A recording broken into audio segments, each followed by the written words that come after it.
Assalamualaikum warahmatullahi wabarakatuh. Balik lagi ke Tobik Choni Channel. Kali ini aku bakalan ngasih tahu bagaimana caranya buat floral border. Jadi nanti di video aku kali ini aku mau ngajarin kalian buat floral border. Nanti jadinya bakal kayak gini. Nah, aku kali ini mau nge-review alat-alat apa aja sih yang aku pakai buat gambar ini.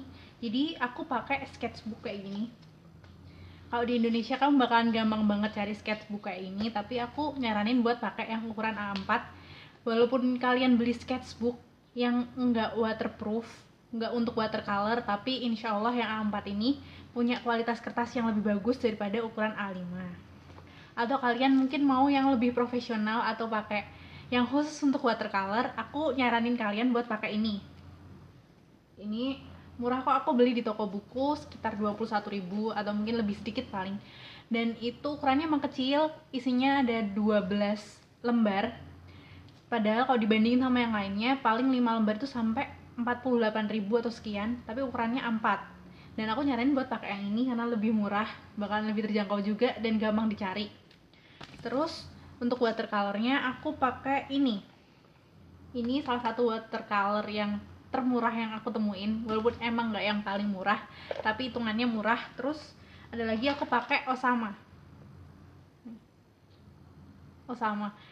itu aku udah hilang bungkusnya, jadi aku cuma ngasih tahu chatnya aja. Itu harganya sekarang sekitar 30 ribuan lebih. Itu kamu bisa cari di toko buku dan insya Allah gampang. Terus itu aku awet dari kelas 2 SMP sampai sekarang masih bagus banget kualitas catnya. Terus kalau untuk yang ini tadi aku mau review, ini kamu kalau beli ini seharga 21.000 atau sekian, kamu bakalan gratis kuas. Jadi kamu beli satu dan kamu dapat gratis satu kuas, dan kuasnya lumayan bagus sih. Pokoknya itu recommended banget. Aku pakai kuas kecil kayak gini biasanya buat hand lettering, kecil kayak gini. Itu biasanya aku pakai buat hand lettering, buat tulis-tulisan. Terus untuk yang gambar-gambar bunga, karena ukurannya lebih besar, bakal lebih gampang lagi kalau kamu pakainya yang ukuran lebih besar. Terus aku nyaranin pakai ini. Aku kuas itu beli juga 2 tahun yang lalu dan alhamdulillah masih awet sampai sekarang. Terus kalian kalau mau pakai watercolor, aku saranin pakai palet yang buat itu tempat cat gitu. Tapi kalau misalkan palet sih aku nggak terlalu prefer, jadi aku nyaranin pakai ini. Ini kertas laminating, jadi kertas yang udah dilaminating buat kokat atau sebagainya yang udah nggak kepake dan gampang banget ditemuin di rumah. Biasanya bekas ospek atau kalian pernah laminating apa gitu, dan itu gampang banget dibersihin. Jadi misalkan itu periodic table, itu biasanya juga di bekas laminating, dan kalau nggak perlu bisa kalian pakai, dan bersihnya juga gampang karena itu watercolor. Terus aku pakai penggaris segitiga butterfly, selain butterfly juga ada, dan itu gampang dicari. Harganya sih nggak tahu juga karena aku udah lama juga belinya. Itu gampangin kamu buat garis lurus karena sudutnya itu 90 derajat. Jadi kalian nggak usah ngepas-ngasin, nggak usah repot-repot, cukup dipasin 90 derajat aja. Terus watercolor jelas banget kalian butuh air. Aku saranin airnya kalian nyediain 2 tempat berbeda, kayak mangkok kecil atau tempat-tempat kecil, gelas juga nggak apa-apa, tapi 2 tempat berbeda. Satunya buat nyuci kuas itu, jadi kamu kuas satu tapi mau buat barengan bisa banget.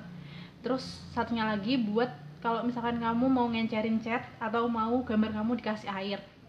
Terus yang lain lagi, kalian butuh banget ini,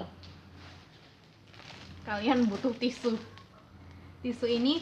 Jadi kalian habis nyuci itu pasti kuasnya basah kan. Nah, biar enak itu pasti kuasnya dikeringin dulu pakai tisu.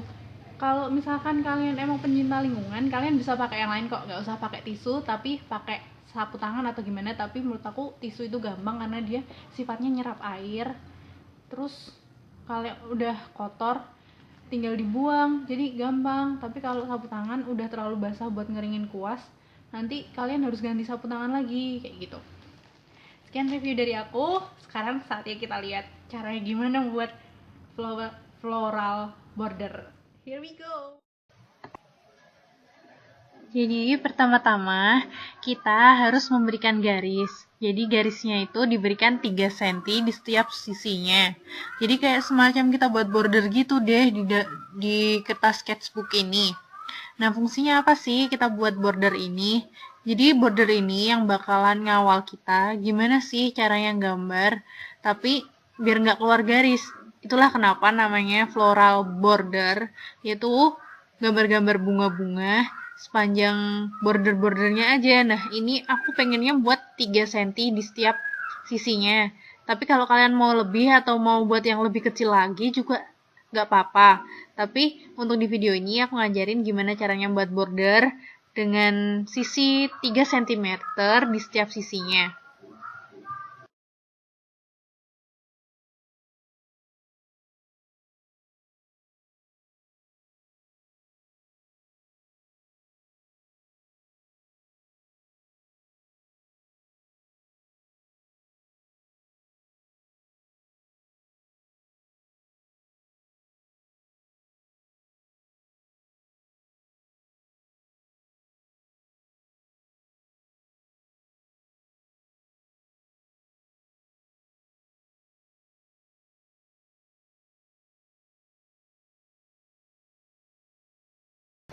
Kemudian, hapus garis yang telah kita buat.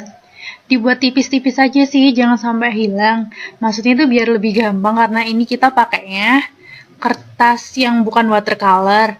Jadi kita pakainya sketchbook biasa yang nanti kalau misalkan pensilnya itu udah digambar terus ketindihan watercolor bakalan susah banget buat dihapus. Makanya ini ditipisin aja. Ya minimal kita bisa lihat, tapi nanti kalau misalkan ketindihan watercolor gak begitu kelihatan, jadi hasilnya bakal lebih bagus. Buat preventif aja, karena kalau habis gambar terus kita hapus, biasanya catnya suka luntur atau gak bisa hilang malahan. Sekarang kita mulai dengan gambar bunga. Di sini aku gambar bunga mawar. Nah, itu cara teknik gambar bunga mawarnya udah sempet aku upload di beberapa video sebelumnya. Itu cara gambar bunga mawar. Pertama, pakai cat air, kita buat bentuk-bentuk kelopak bunga mawarnya dulu. Nah, ini catnya rada kental atau pigmented banget, terus habis itu dilunturin pakai air biar catnya rada lebih lumer. Terus sambil dikasih air kita juga bisa nge-expand bentuk mahkotanya jadi lebih lebar dari sebelumnya. Nah, kalau di-expand gini udah dicampur air, bisa kita padu-padain pakai warna lain, misalkan kuning karena ini orange, kasih kuning-kuning sedikit biar warnanya lebih hidup, terus nggak bosenin gitu karena orange-nya ada kuningnya gitu. Kayak dibuat variasi, mungkin boleh juga pakai warna yang lain, tapi di sini karena aku maunya bikin yang lebih ceria, jadi aku kasih warna orange, kuning, dan warna-warna terang lainnya.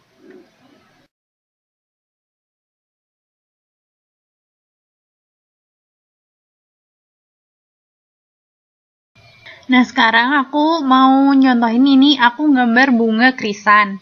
Nah, ini aku pakai warna orange yang muda-muda gini, jadi dibuat garis-garis ke atas nggak beraturan. Mungkin awalnya kelihatan kayak dandelion, cuman ini aku nyebutnya bunga krisan sih. Terus warnanya jadi lebih muda karena gimana ya, terlalu lumer catnya, jadi warnanya lebih muda. Tapi kalau misalkan kita mau pakai air gini juga nggak apa-apa tekniknya. Terus nanti baru ditetesin cat pas gambarnya udah jadi masih putih-putih kayak gini kan, terus baru dicat. Nah, kayak gini kemudian tambahin cat, jadi kelihatan kayak ada gradasinya gitu, ada warna terang dan warna gelap, warna terang dan warna yang lebih orange-nya.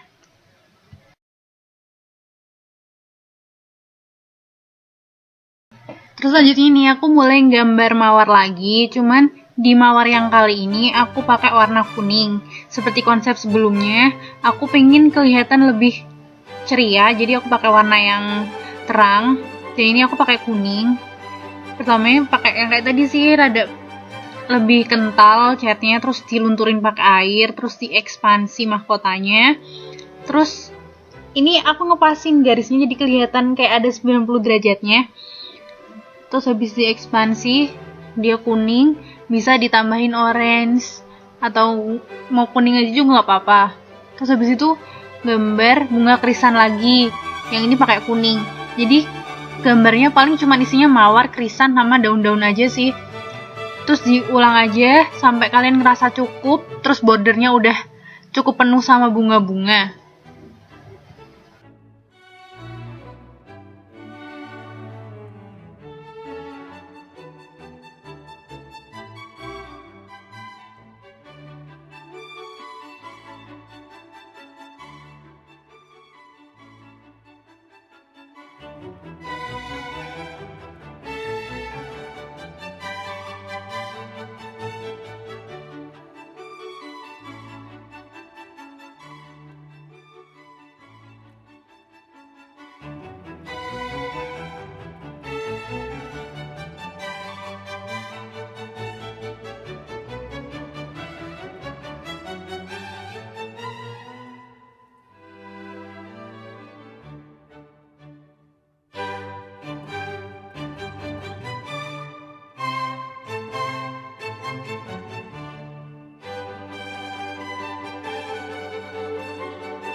Jadi setelah aku ngerasa bunganya udah cukup menuhin, kali ini aku mau ngasih gambar daun-daun biar kelihatan lebih hidup gitu. Jadi setelah gambar bunga-bunga kayaknya bakal lebih bagus kalau bunganya dilengkapin sama daun.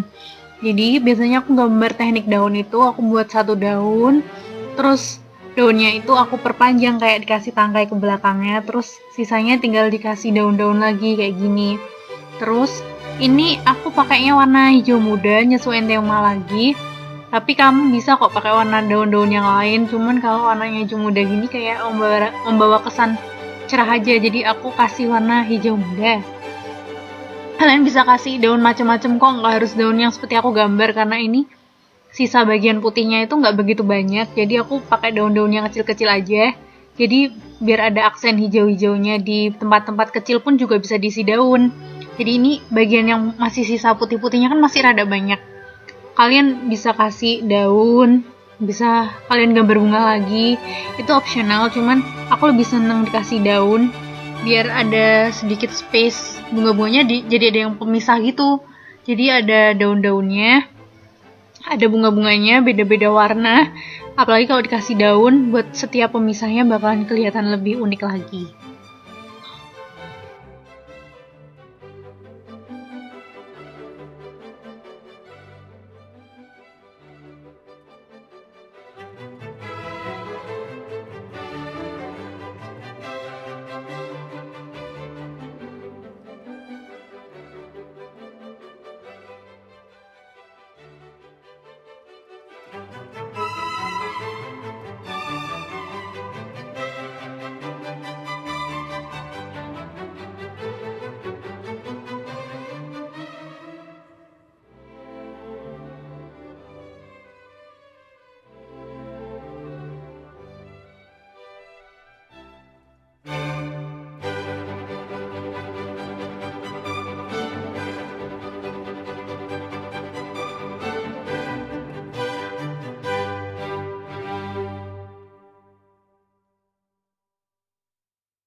Ya kayak gini akhirnya, jadinya bakalan kayak gini dengan penuh daun-daunan.